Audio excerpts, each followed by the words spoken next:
What's going on? Back plugged in the game. With your boy the Prophet. Listen, y'all. I got a problem. Like I have an issue, I should say. And it's really how CFYOW is treating Can't For Your Own World, or not valuing Can't For Your Own World. So in this video today, we're gonna go over a bunch of the older Can't For Your Own World banners and show you guys, okay, when this character came out, this is about where characters were, and then kind of show you how Can't For Your Own World stacked against the toughest or best units at that time. So we're about to get it popping. I hope you guys do the content. Let's get it lit. Drop my shit.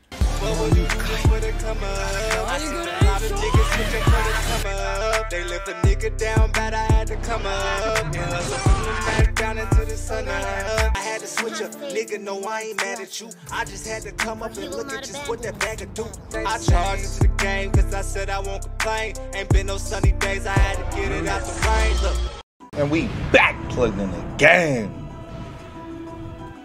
Hi. Alright, y'all. So let's go ahead and take a look. Just like I said, shout out if you guys don't know, okay? If you guys aren't hip, if you're not privy, okay? If you're not up on this, bbs-simulator.com. BBS Simulator, all right? You can just type in BBS Simulator on Google and it'll come right up. But yeah, so shout out to the man Soldex the GOAT. So essentially what we can do right here is you see that he has the filters on so you can search for specific types of banners, right? So Can't For Your Own World is one of those. So so this is already selected, Can't For Your Own World. And we're gonna put 25 images on the screen. And it goes from like bottom up. So this was the first ever Can't For Your Own World banner, Alternate Rebirth 1. Now, this Grimjow, when he came out, he was definitely the worst of the three as far as... Now, look at this. You see how you can just seamlessly click through and you can get the stats and skills and all that of a character. If you guys aren't using the BBS Simulator, what are you doing? You might even consider becoming a patron for the homie Soldex, which I am too, but I know a lot of my subscribers are as well. But yeah. So support those who support you. I believe he was the first character with Lacerate, if I'm not mistaken. He got really hurt because he had a ranged collision first strong attack. Then he got a charge attack. So the Grimjow, he was by far the worst of the three characters. But if you take a look, at the time, this Ikone was literally like the best character in the game. Without a doubt. This was like the best character in the game. Soul Reaper killer. Long stride, +2 flash steps, paralysis resistance, and he got devastation 40%, and he got bruiser. They were not getting berserker at that time, and he got weakening on everything. A lunging first strong attack, a 800 radius beam, which that is still the best second strong attack in the game, and a full screen third. So this character basically got the best that was possible. Back then, characters weren't getting a beam first strong attack. A lunge was as good as you could get. So when this Ikone came out, he was literally the best character in the game. And devastation, absolutely god tier character. The Nelio had a PvE killer and 80 berserker and 80 bruiser. So she was really good for a Nat character. She still has one of the most unique Nat strings in the game. So you can tell right here that at the time this was one of the best banners possible. The second banner featured Noitora and Yami, who Yami was one of the first flurry characters with the PvE killer being Hollow Killer. So that was really, really good. He just shat on epic raids. Yami is very good at autoing. As a matter of fact, Garbek wasn't even out at the time. And then Noitora, who was obviously a god tier PvP character as soon as he dropped. Then you had Zomari, who when he came out, he was pretty much dead to rights. Now at that time, he was a good assist character for Guild Quest, just as a taxi, because he was very fast. But yeah. Noitora was absolute god tier when he dropped, and Yami was one of the best flurry characters for standard PvE content, right? Then you had Stark, who legit had the best kit possible when he came. Beam first, strong attack, 960 second, 1200 radius third. This Zio got Havoc with the beam. His second wasn't that great, being a vortex. His third held him back. Didn't hold him back, but it should have been 1200 radius, and it was only 1080 radius. And then Aaron had the best first strong attack possible. And at that time, there weren't a lot of Soul Reaper killers for speed, and there were really no Arankar or Espada Soul Reaper killers for speed, except like literal characters that were from the beginning of the game. All right, so all these characters were very good. Stark was god tier when he came out. Zio was very, very good, but I would even say the Mahdi Konen was still better than the Zio when he came out, right? Then you got Tokinata in them. Bro, Tokinata literally changed the game, bro. Literally changed the game. Without a doubt, this character changed the game. Then Barry was solid, beam first, strong attack, but they held him back a little bit. Barry should have got Havoc. If Barry would have got Havoc, that would have made a huge difference for him. Halibel, she was statistically, she was amazing. Her first strong attack held her back though. The type of collision it was. But we all know that Tokinata literally changed the game. 50 Berserker, 20 Bruiser, on top of having Soul Reaper Killer and 25 Nad. At this time was the absolute highest magnifications for a flurry character you could have. With PvE Killer, he's a booster with Enhancer, Guard Break, and Paralysis Reduction. Like, this character legitimately changed the game. There's only been about 6 characters that have come out with Guard Break, Flurry. This character literally changed the game. And at this time, transformation mechanic too, like nobody really had transformation mechanics at this time. So Tokinata, like I said, beam first, strong attack, absolute god tier character, all right? But at this time, this is when Can't Fear Your Own World was bringing heat.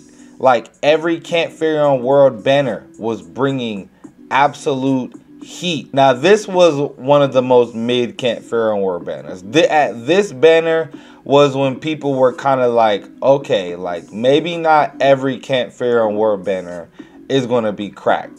This Kisuke was really good, but No Affiliation Killer was really weird back at the time. Power Soul Reaper Killer, in the midst of us having a slew of Power Soul Reaper Killers still to this day going on.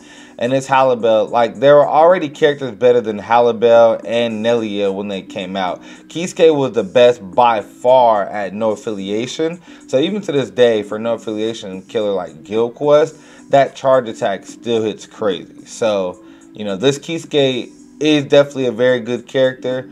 But what it... Okay, so then the next Can't Fear Your Own World banner was the Grimmjow and the Shinji. Like, these characters were god tier. Like, bro, this Grimmjow and Tokinata both being under the Can't Fear Your Own World umbrella, it's like massive for them. Then Bankai Shinji, absolutely massive. This Loopy was like, bro, he got... Nah, he held all the shaft on this banner. But yeah, so Loopy definitely held the shaft on this banner. But Shinji and Grimmjow, this, like I said, at this time, these are the most powerful characters. This Grimmjow is still to this day the fastest autoer of single player content in the game. There's no comparison. He's a god. He does it all. He does it all. Especially for single player content. When you get into co-op, it gets a little bit more hairy. Range gets a bit better for autoing in co-op because it's safer.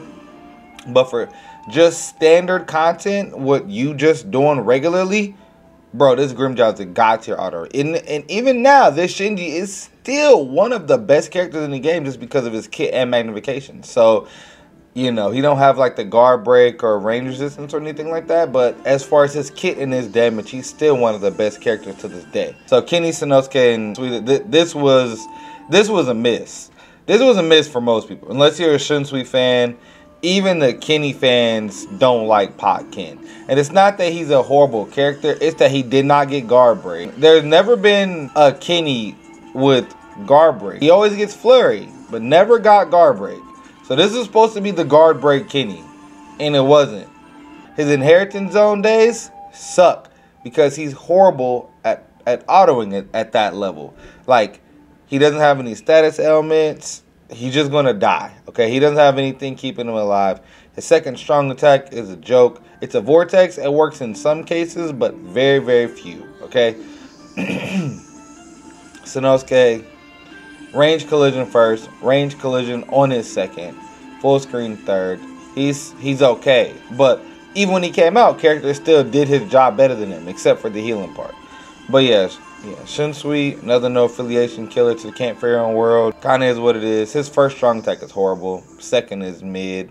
Third is God tier. Then we get to Oranim, which was our last Camp Pharaoh War banner before this. Now, this was one of the most disappointing banners. And at this point, not the banner was disappointing, but they did Aura so bad. She got like the best stats and skills humanly possible, but her kit is absolute dog water. Like hot dog water. You know what I'm saying? Range collision first is just very horrible and inconsistent damage. And then a vortex second, which is like the slowest type of second strong attack that you can have. And, you know, activation speed and AoE and distance and in time to kill. Not very good. And she got a bad killer. So, Shuhei, I feel like if he would have got a beam first strong attack, he would be a lot better. But his second strong attack really does hold him back. His whole kit, you have to be so close to them. But he does, his soul bomb hits stupidly hard. And that debuff ability is crazy.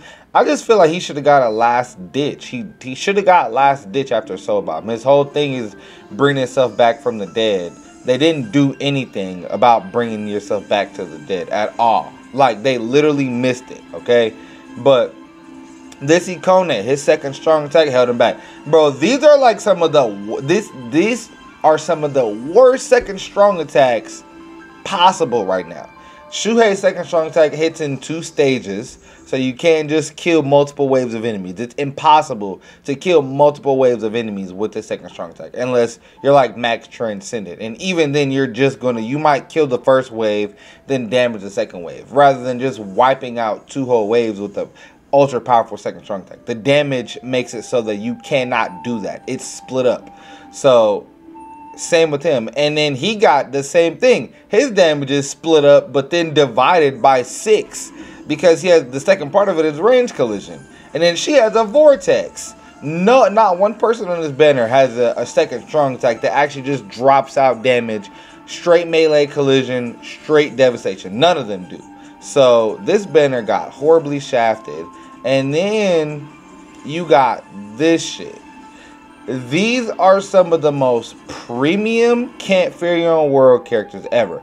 Right, bro? These characters are coming out right now and they're underpowered. Not one of these characters has Havoc. You got a character like the Nimue that just came out who is better than every last one of these characters. Now, I will say Charlotte Coolhorn, he's going to be very good. Jesus. He's going to be good for certain guild quest weeks, okay? He's going to be good for guild quest because he has poison resistance, he has weakened defense, and he has a debuff with diminisher plus devastation and weakening. So he's the first SP character that has weakening and weakened defense, and he has devastation, and he also has a debuff. So if you debuff the enemy and then you bomb them, dog, that's going to be nuts. I will say that just like Shuhei and Askin, the debuff only works on one wave of enemies. It does not pass through any wave other than the one that it drops on. So other than that, these are now very niche characters. Like, these characters are for certain guild quest weeks. Like, you're dedicating a whole Camp Pharaoh World banner to just guild quest units. Like, that's literally what they're doing. It just doesn't feel right. It just sucks that, you know, Camp Pharaoh World went from being the pinnacle of banners. I mean, I'm talking about Long Stride, Weekend, Soul Reaper Killer, God Kid. Like, every Camp Pharaoh World banner had a staple on the meta. And it's unfortunate because now you're to a point where Pharaoh World is getting skipped. Like, in my brain, I keep thinking, like, I can just skip this banner. These characters will, you know, I'll get them from tickets someday. No, you won't. These are Camp Pharaoh World characters. So Just like Can't Fair on World Kenny, I am literally having to say, no, I don't want this character. I am never going to summon for him. Sanosuke, never going to summon for you. Kenny, never, I'm never going to get these characters. Like, I might do a multi or two, the discounted. Maybe. But if I don't get lucky, it's like, okay, you know, it is what it is. I will probably never get these characters because I'm not going to go deep on any of the banners, bro. Power Retsu is on this standard banner. When I see her, my blood starts to boil because she supposedly came to stop the flow of blood, but she just triggered the shit out of me, okay? But yeah, man, CFYOW just did this banner so dirty. Yeah, it's just sad. It's just sad what Can't Figure on World has become. This cast of characters, they could have put one fan favorite. These are all very forgettable characters, except for Charlotte Coolhorn and Pepe showing their penises almost. But yeah, I hope you guys enjoyed the video. Make sure you support your boy. I got more heat coming for you guys. More chillers coming very soon. Private Nation, do love y'all. Till then, love you. Ah! On the sunny days, tell myself I'll make a way. All them people done doubted me.